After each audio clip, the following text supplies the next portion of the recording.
আজি আমাৰ মৰাণ পাব্লিক স্কুলত মাননীয় মুখ্যমন্ত্ৰী ডাঙৰীয়াই বিদ্যালয় গৃহসমূহ নতুনকৈ নিৰ্মাণৰ যি আঁচনি গ্ৰহণ কৰিছিলে তাৰে পৰিপ্ৰেক্ষিতত 7 কোটি টকাৰে নতুন গৃহ নিৰ্মাণৰ আঁচনিৰ আমি আধাৰশিলা কৰোঁ আৰু মৰাণ পাব্লিক স্কুললৈ সোমাই অহা পথছোৱা পকীকৰণ কৰাৰ ক্ষেত্ৰত আমি আজি সিদ্ধান্ত গ্ৰহণ কৰোঁ আৰু দুইটা কামেই আমি খুব সোনকালে নিৰ্মাণ কৰিবৰ কাৰণে গড়কাপ্তানি গৃহ আৰু গড়কাপ্তানি পথ বিভাগক আমি আহ্বান জনাইছোঁ। আজি আমাৰ মৰাণ পাব্লিক স্কুলত মাননীয় মুখ্যমন্ত্ৰী ডাঙৰীয়াই বিদ্যালয় গৃহসমূহ নতুনকৈ নিৰ্মাণৰ যি আঁচনি গ্ৰহণ কৰিছিলে তাৰে পৰিপ্ৰেক্ষিতত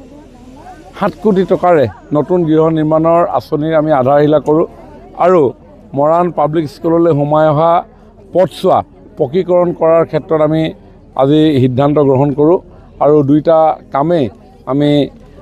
খুব সোনকালে নিৰ্মাণ কৰিবৰ কাৰণে গড়কাপ্তানি গৃহ আৰু গড়কাপ্তানি পথ বিভাগক আমি আহ্বান জনাইছোঁ। আজি আমাৰ মৰাণ পাব্লিক স্কুলত মাননীয় মুখ্যমন্ত্ৰী ডাঙৰীয়াই বিদ্যালয় গৃহসমূহ নতুনকৈ নিৰ্মাণৰ যি আঁচনি গ্ৰহণ কৰিছিলে তাৰে পৰিপ্ৰেক্ষিতত 7 কোটি টকাৰে নতুন গৃহ নিৰ্মাণৰ আঁচনিৰ আমি আধাৰশিলা কৰোঁ আৰু মৰাণ পাব্লিক স্কুললৈ সোমাই অহা পথছোৱা পকীকৰণ কৰাৰ ক্ষেত্ৰত আমি আজি সিদ্ধান্ত গ্ৰহণ কৰোঁ আৰু দুইটা কামেই আমি খুব সোনকালে নিৰ্মাণ কৰিবৰ কাৰণে গড়কাপ্তানি গৃহ আৰু গড়কাপ্তানি পথ বিভাগক আমি আহ্বান জনাইছোঁ। আজি আমাৰ মৰাণ পাব্লিক স্কুলত মাননীয় মুখ্যমন্ত্ৰী ডাঙৰীয়াই বিদ্যালয় গৃহসমূহ নতুনকৈ নিৰ্মাণৰ যি আঁচনি গ্ৰহণ কৰিছিলে তাৰে পৰিপ্ৰেক্ষিতত 7 কোটি টকাৰে নতুন গৃহ নিৰ্মাণৰ আঁচনিৰ আমি আধাৰশিলা কৰোঁ আৰু